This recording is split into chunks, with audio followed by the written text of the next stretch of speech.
सीधा आरोप लगाया भारतीय जनता पार्टी ने वोटों की चोरी की है। जो डिजिटल फॉर्म में मांगा जा रहा है उसको दे क्यों नहीं? चुनाव आयोग की साख की बात है तो बीजेपी क्यों नहीं रिकमेंड कर दे रहा है अक्सर की डेटा दे दिया जाए जो मांग रहे हैं? भारतीय जनता पार्टी उनके इस आरोपों का रिप्लाई करेगी और बता रहे हैं वो भारतीय जनता पार्टी को कि भाई श्रीमान उधार के गांधी जी बताइए कि अगर वोट चोरी हुई तो अब सासाराम में आपका कैंडिडेट कैसे जीत गया? क्या वो वोट चोरी से जीता है? चुनाव हारते हारते मानसिक स्थिति गड़बड़ा जाती है ना, थोड़ा सा तो दया खाइए आप लोग। राहुल गांधी ने सीधा आरोप क्या नाम बोला? राहुल गांधी ने सीधा आरोप लगाया। मतदाता अधिकार यात्रा जो कि सासाराम के सूरा हवाई अड्डा से 17 अगस्त से शुरुआत होनी है, जिसको लेकर पूरे इंडिया गठबंधन के जो नेता है समझे कि एक्शन मोड में हैं। तमाम राहुल गांधी सहित तेजस्वी यादव सहित तमाम इंडिया गठबंधन के नेता कल सूरा हवाई अड्डे के मैदान में जुट रहे हैं। लेकिन इसको लेकर के बीजेपी खेमे में भी खलबली है। बीजेपी के जो नेता है, राष्ट्रीय प्रवक्ता ने अभी प्रेस कॉन्फ्रेंस बुलाई है। हम इस वक्त सासाराम के भारतीय जनता पार्टी कार्यालय में हैं और यहाँ पर भारतीय जनता पार्टी के राष्ट्रीय प्रवक्ता अजय आलोक पहुंचे हुए हैं। उनसे बात करने का प्रयास करेंगे। भारतीय जनता पार्टी के राष्ट्रीय प्रवक्ता अजय आलोक है। राहुल गांधी ने सीधा आरोप क्या नाम बोला? राहुल गांधी ने सीधा आरोप लगाया। राहुल गांधी ने GHANDY गांधी वो आपका प्रोनाउंसिएशन हो सकता है। सीधा आरोप लगाया भारतीय जनता पार्टी ने वोटों की चोरी की है, क्या कहेंगे? भारतीय जनता पार्टी ने अगर वोट की चोरी की है तो सासाराम में कांग्रेस कैसे जीत गई? राहुल गांधी की बात हो रही है सर। कर्नाटक में तो पकड़े गए। चुनाव आयोग जवाब मांग रहा है तो चुनाव को जवाब नहीं देते हैं। कहते हैं मैं ही अभियोग, मैं ही चुनाव आयोग, मैं ही डेविड, मैं ही दत्तात्रेय, अपने आप में मैं एफिडेविट। तो ऐसे व्यक्ति को क्या कीजिएगा? मैं राहुल हूँ। जो डिजिटल फॉर्म में मांगा जा रहा है उसको दे क्यों नहीं दे रहे? भाई डिजिटल फॉर्म में हम नहीं होते हैं देने वाले ना। डिजिटल फॉर्म में डेटा देने के लिए सुप्रीम कोर्ट मना कर चुकी है 2019 में। कमलनाथ जी केस हार चुके हैं इस चीज की। अभी मामला सुप्रीम कोर्ट में चल रहा है तो क्यों नहीं सुप्रीम कोर्ट में अपनी बातें रखते हैं?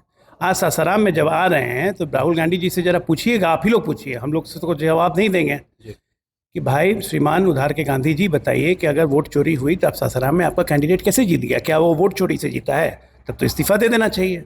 अनुराग ठाकुर ने बाकायदा प्रेस कॉन्फ्रेंस करके रायबरेली में फर्जी वोटर, वायनाड में फर्जी वोटर, डायमंड हार्बर में फर्जी वोटर, सबके लिस्ट गिना दी है। चुनाव आयोग को हमने भेज भी दिया है। लेकिन इस्तीफा देंगे जी। लेकिन जो कर्नाटक में सर अभी जो खुलासा हुआ है वो सही है या गलत? एब्सोल्युटली गलत है।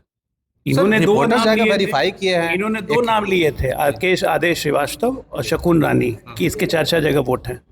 फर्जी दावा साबित हुआ है। एक ही घर में जो 80 वोटर है ना, खुलासा हुआ। एक ही घर में जो 80 वोटर हैं तो उसी का तो नाम प्रारूप लिस्ट से चुनाव आयोग काट रहा है। तो उसमें दिक्कत क्या है? यही बात तो हम कह रहे हैं। यहाँ पे हमारे सासाराम में हम लोग सारे बूथ लिस्ट का अध्ययन कर रहे हैं। एक घर में अगर 70 वोट है, 80 वोट है, हम उसको वेरीफाई कर रहे हैं कि किसके वोट हैं, नहीं तो हम चुनाव आयोग को कंप्लेन दे रहे हैं। एक राजनीतिक दल के तहत आपकी जिम्मेदारी होनी चाहिए ना। अगर आपको कहीं गड़बड़ लगता है तो उसको चुनाव आयोग को रिपोर्ट कीजिए। आप रिपोर्ट क्यों नहीं कर रहे हैं? आप सिर्फ मीडिया में आके बोल रहे, रिपोर्ट कर नहीं रहे। BLA आपके काम कर नहीं रहे। सर ये क्या बात हुई कि ओथ लीजिए कसम खाइए? इसमें तो चुनाव आयोग भी कसम नहीं खा रहा है कि वो जो एफिडेविट मांग रहा है। भाई ये संविधान के तहत है। संविधान दिखाते हैं ना खटाखट। संविधान कहता है कि अगर इलेक्टोरल रोल में आपको शिकायत है तो एफिडेविट करके इस शिकायत को जमा कीजिए चुनाव आयोग में। ये संविधान कहता है। इतने बड़े आरोप सर लगाया जा रहा है। बीजेपी के साख की बात है, चुनाव आयोग की साख की बात है, तो बीजेपी क्यों नहीं रिकमेंड कर दे रहा है अक्सर की डेटा दे दिया जाए जो मांग रहे हैं? बीजेपी कैसे रिकमेंड करेगा? चुनाव आयोग का काम है कि बीजेपी का काम है? ये हमारा काम ही नहीं है। यही बात तो कह रहे हैं। एक्स्ट्रा कॉन्स्टिट्यूशनल, संविधान से ऊपर अपने आप को समझते हैं। जो आपका काम नहीं है वो भी काम आप खुद करेंगे। आप अपने आप में संविधान हो गए। इसी मिथक को तो तोड़ना है। विफलताओं का शतक लगा चुके हो भाई। सफलता को मिथक मत मानिए। जो ये मतदाता अधिकार यात्रा जो लेकर राहुल गांधी निकले हुए हैं, अभी सूरा हवाई अड्डा में कल उनका कार्यक्रम है, किस रूप में देखते हैं इसको? कुछ नहीं, ये फर्जी है। फोटो आप करवाएंगे तो टी शर्ट पहन के घूमेंगे, क्योंकि हम तो कह रहे हैं मतदाता फर्जी यात्रा। बिहार के लोगों को क्या समझा हुआ है? लोकतंत्र की जननी है बिहार। यहाँ के लोग आप ही यहाँ सासाराम के रहने वाले हैं। यहाँ कोई आदमी किसी के बदले में वोट दे सकता है क्या गांव में? यहाँ मार के ठंडा कर देगा। कोई दूसरे को वोट देने देता है? तो बाकायदे जो 50 मिनट का स्पीच था तथ्यों के साथ, उसको कोई तथ्य थे ही नहीं उसमें। वो तथ्यों के साथ हमने उसको झुटलाया है। हम नहीं, चुनाव आयोग ने झुटलाया है। 2 नाम तो दे रहा हूं मैं। शकुन देवी कौन थी? बाकायदा जर्नलिस्ट जाके भाई मिंती देवी का, यहाँ बिहार की मिंती देवी का नाम बता दिया कि मिंती देवी 124 साल की है। उसका टी-शर्ट पहन के घूम गए पार्लियामेंट में। मिंती देवी पट्टा में आके प्रेस कॉन्फ्रेंस करके कह रही है कि झूठ बोल रहे हैं।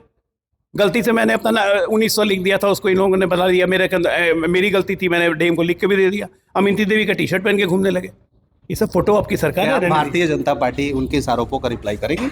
हम लोग को क्या रिप्लाई करना है? वो चुनाव आयोग पे जवाब दे रहे हैं, चुनाव आयोग रिप्लाई करेगा। हम तो उनका पाखंड सामने ला रहे हैं। चोर बता रहे हैं वो भारतीय जनता पार्टी को, वोटर चोरी कर रहे हैं। क्या चुनाव हारते हारते मानसिक स्थिति गड़बड़ा जाती है ना, थोड़ा सा तो दया खाइए आप लोग। मानसिक स्थिति गड़बड़ा गई है। हम लोग तो बिहार सरकार नहीं बनेगी, हम लोग को स्वास्थ्य बजट बढ़ाना पड़ेगा यहाँ पे, क्योंकि 2 आरोग्यशाला मानसिक की कमी है यहाँ पे, सिर्फ कोइलवर में 2-4 और खोलने पड़ेंगे। चलिए धन्यवाद इस बातचीत के लिए। तो ये अजय आलोक थे, भारतीय जनता पार्टी के राष्ट्रीय प्रवक्ता। बाकी आप क्या सोचते हैं, आप भी अपना राय कमेंट बॉक्स में जरूर बताइएगा। मेरा नाम सोनू प्रताप सिंह है, आप देख रहे हैं टॉप 24 पोस्ट। नमस्कार।